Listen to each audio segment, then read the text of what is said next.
वर्ष 326 ईसा पूर्व झेलम नदी के तट पर भारत के महान योद्धा राजा पोरस और मकदूनिया के क्रूर विजेता सिकंदर के बीच भयंकर युद्ध हुआ।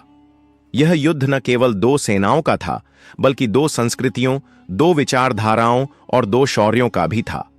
सिकंदर ने जब भारत की ओर बढ़ना शुरू किया तो उसके सामने सबसे बड़ी चुनौती थी राजा पोरस। पोरस केवल एक राजा ही नहीं, बल्कि एक वीर और स्वाभिमानी योद्धा भी थे, जिनके शासन में प्रजा सुरक्षित और संपन्न थी। सिकंदर ने पोरस को संदेश भेजा, या तो मेरी अधीनता स्वीकार कर लो या युद्ध के लिए तैयार हो जाओ। पोरस ने गर्व से उत्तर दिया, एक सच्चा क्षत्रिय पराजय से नहीं डरता, युद्ध के लिए तैयार हूं। झेलम नदी के किनारे दोनों सेनाएं आमने सामने थीं। सिकंदर की सेना प्रशिक्षित थी, उसके पास रणनीति थी, लेकिन पोरस के पास आत्मबल था। उसकी सेना में विशालकाय हाथी थे, जो मकदूनियाई घुड़सवारों के लिए एक नई चुनौती थे। युद्ध प्रारंभ हुआ।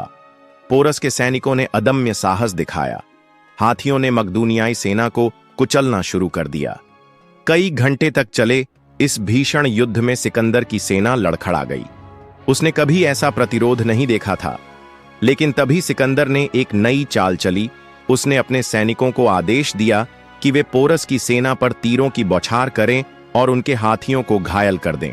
इस योजना से कुछ समय के लिए पोरस की सेना अस्थिर हुई, लेकिन पोरस ने स्वयं युद्ध भूमि में उतरकर स्थिति संभाल ली। उन्होंने अपने भाले से सिकंदर के कई सैनिकों को परास्त किया और स्वयं भी घायल हो गए, लेकिन फिर भी डटे रहे। युद्ध के अंत में सिकंदर ने देखा कि वह पोरस को पूरी तरह हरा नहीं सकता। उसने एक चतुर योजना बनाई। पोरस की वीरता की प्रशंसा करते हुए उसे उसका राज्य लौटा दिया। सिकंदर को मालूम था कि अगर उसने पोरस का वध किया तो भारतीय जनता कभी उसे स्वीकार नहीं करेगी और उसकी सेना पहले ही थक चुकी थी। लेकिन क्या यह सच में विजय थी?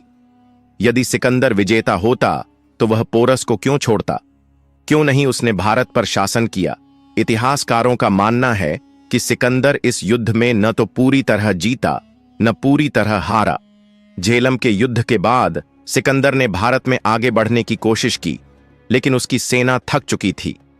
भारतीय राजाओं के प्रतिरोध और विषम परिस्थितियों के कारण सिकंदर को वापस लौटना पड़ा।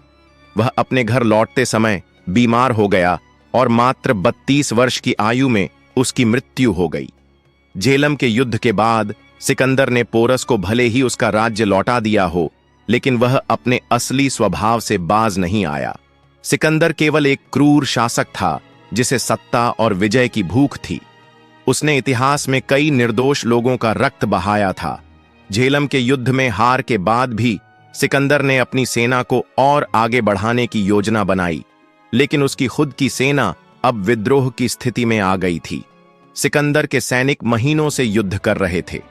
भारत की गर्म जलवायु, लंबी लड़ाइयां और लगातार हो रही थकान के कारण उनमें असंतोष बढ़ता जा रहा था। जब सिकंदर ने अपनी सेना को आगे बढ़ने का आदेश दिया तो उसके ही सैनिकों ने उसका विरोध किया। एक सैनिक आगे बढ़ा और बोला, हम अब और युद्ध नहीं लड़ सकते, हमें अपने परिवारों के पास लौटने दो। अन्य सैनिकों ने भी इसका समर्थन किया। सिकंदर को यह एहसास हो गया कि यदि वह जबरदस्ती आगे बढ़ा तो उसकी खुद की सेना ही विद्रोह कर देगी। विवश होकर उसे भारत छोड़ने का निर्णय लेना पड़ा। सिकंदर अपनी पराजय स्वीकार नहीं कर सकता था। उसने एक और रणनीति अपनाई। वह समुद्री रास्ते से लौटने की योजना बनाने लगा, लेकिन भारत से लौटते समय उसकी सेना को कई विपत्तियों का सामना करना पड़ा। रेगिस्तान में पानी की कमी, स्थानीय जनजातियों के हमले और गंभीर बीमारियों ने उसकी सेना को तहस नहस कर दिया।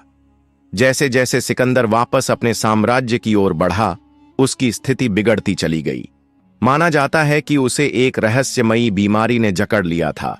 कुछ इतिहासकारों का मानना है कि उसे मलेरिया हुआ था, जबकि कुछ कहते हैं कि उसके ही किसी विश्वास पात्र ने उसे जहर दे दिया था।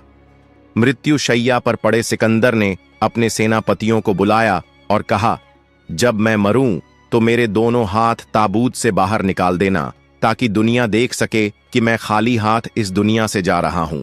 31 वर्ष की आयु में सिकंदर की मृत्यु हो गई। जिस व्यक्ति ने पूरी दुनिया जीतने का सपना देखा था, वह अपनी ही क्रूरता और लालच के कारण अकेलेपन और निराशा में मर गया। उधर राजा पोरस ने अपने राज्य का पुनर्निर्माण किया और अपनी प्रजा के कल्याण के लिए कार्य किया।